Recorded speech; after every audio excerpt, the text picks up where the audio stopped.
இருக்கக்கூடிய 3 எம்பிகளை பாருங்க. தென் சென்னையினுடைய எம்பி தமிழக தங்கபாண்டியன் அக்கா. ஒரே சாதனை என்ன?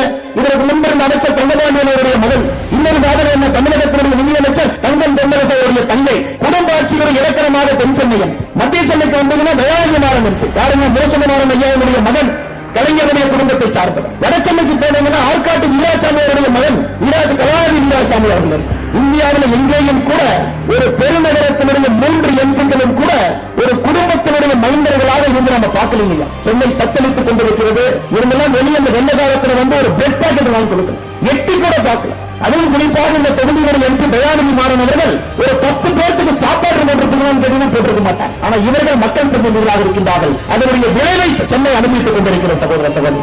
போன ஆண்டு சுத்தத்தின் அடிப்படையிலே ஸ்வச் பாரத்தில் 44வது இடத்தில் இருந்த சென்னை இன்னைக்கு தலை குனிந்து 199 இடத்தில் நின்று கொண்டிருக்கின்றோம். சுத்தமாக இல்லை, குற்றை குணங்கள் இருக்கிறது கிடையாது, தண்ணி சரியாக